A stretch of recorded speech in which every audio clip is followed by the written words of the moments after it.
Hello everyone and welcome back. It's been a long break, not totally intentional, but now we're back.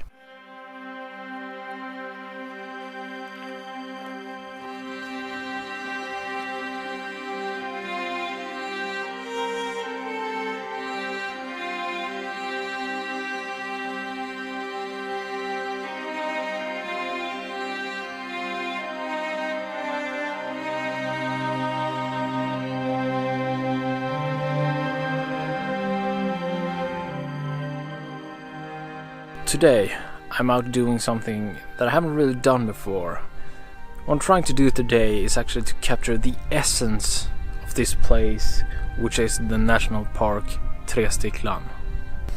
This picture that will be taken here is what I consider to be the definitive picture of this whole park. But the light isn't really the best right now, so I'm gonna come back here in a few hours when the light is better, and we're gonna capture the most awesome image that can be taken in this park.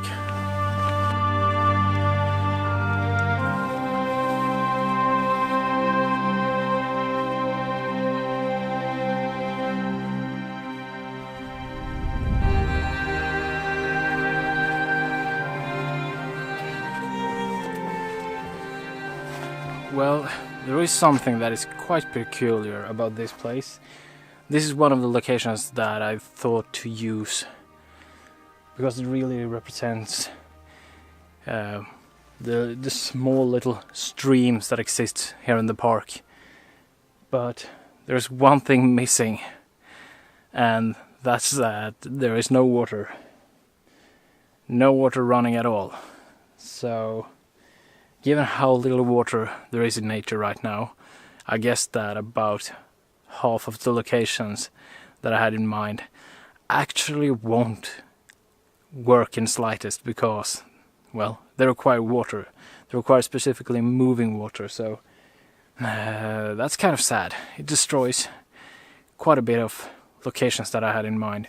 So what I'm gonna have to focus on instead are the more open areas, focus on the lakes, and try to find some nice forest areas.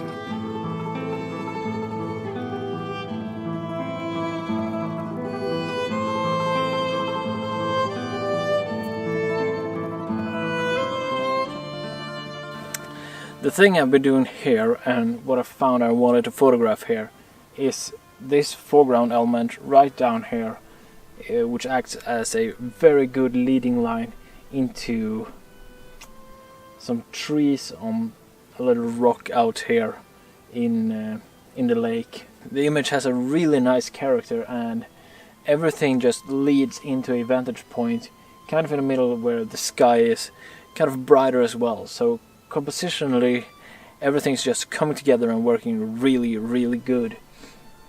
I put the camera in, well, vertical, and I put the foreground down in the left side of the image.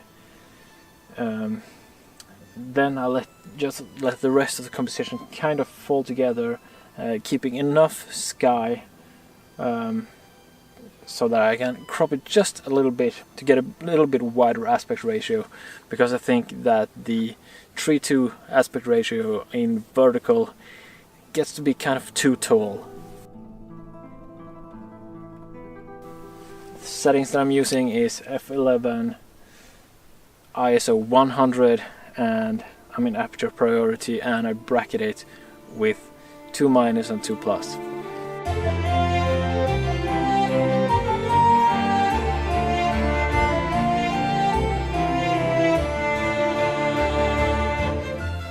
So well, yeah, that's one image in the bag.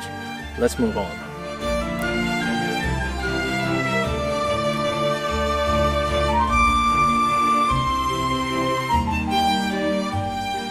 What I wanted to photograph here is this green grass that you can see. And it seems to have fallen down, I guess from the rain that came a few days ago. But has a really nice pattern in that everything lies in the same direction almost, except right here in the foreground, where it just kind of arcs its way around a smaller patch of more normal grass in the middle there. So what I did was that I framed it so that I used this little arc as a foreground, and it's just sweeping through the image there, and it has a similar pattern further on into the image, and then at the top of the image you can really just start to see the trees coming, well, start to see the trees in the background there, and I think it works pretty well. What I think I'm gonna do also is to convert it into black and white, because it's really about the lines and the shape in the landscape here.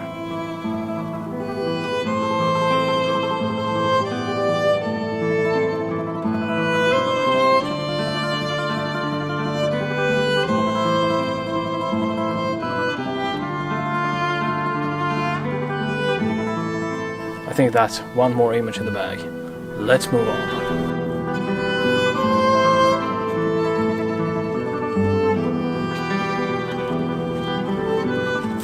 I think I forgot to mention this earlier, but we're approaching sunset. We're like 1 hour away, and the wind that was kind of floating around earlier has really just died down. It's incredibly still. The water is just an almost perfect mirror reflection, and it's just looking so nice in every of these lakes. It's just perfect, really. Also, now I've backtracked to the last location before the, well, hero image. So before the place where I'm gonna stay for sunset.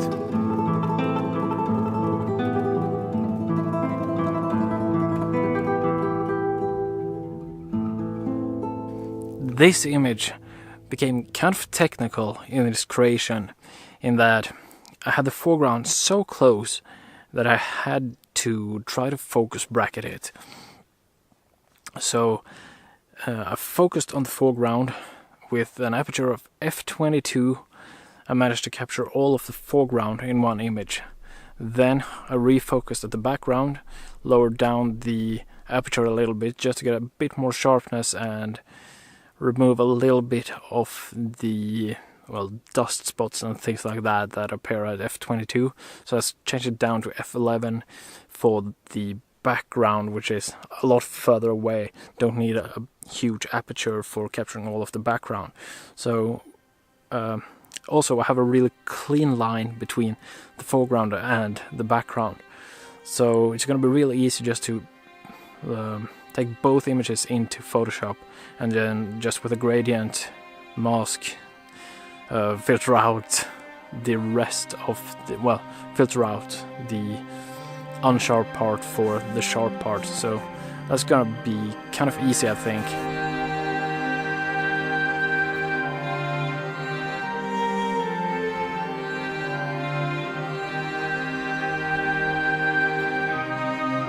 Not really sure how the image is gonna hold up as a whole. The backdrop here is actually really beautiful. The foreground itself, I think it kind of turned out okay. I think it's gonna be a lot easier to determine this image when I see it on the bigger screen, just so I can really get the details from the foreground and just see the contrast between the details in the foreground and the background just vanishing into, well, infinity here. So it's just, I think it's actually a quite good image. Now I'm gonna wander over to the last place where I'm gonna wait for sunset and hope that something happens in the sky, even though it's looking pretty grey right now.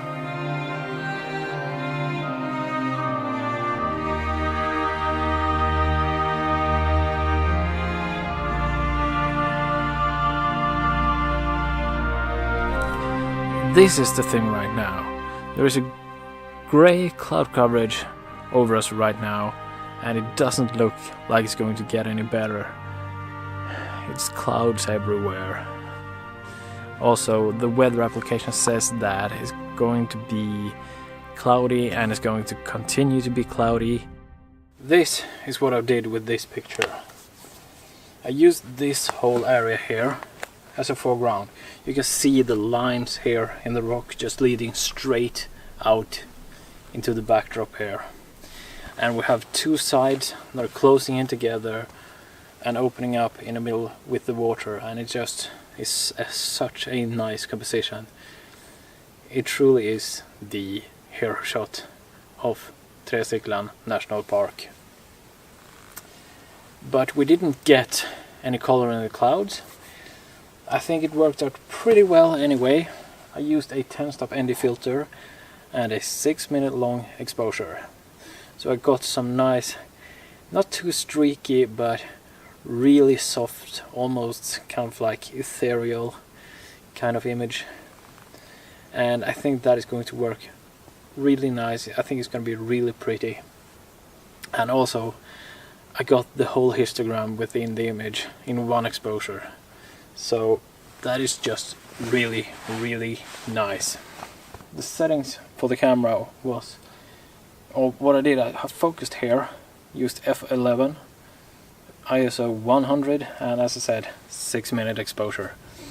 And I took the image on 16mm, placing the camera slightly down so I can get more of the foreground, and then let the image just fade into the background.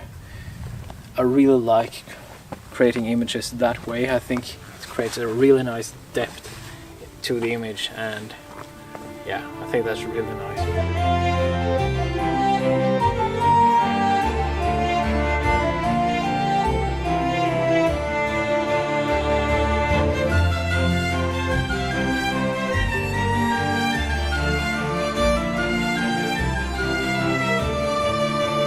What I'm going to do now is actually just to pack up and head back to the car and drive home.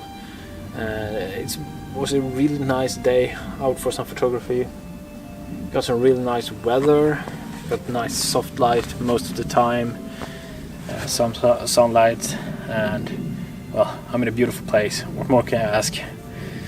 So well, that's all for me this time. Thank you all for watching, and I'll see you all next time.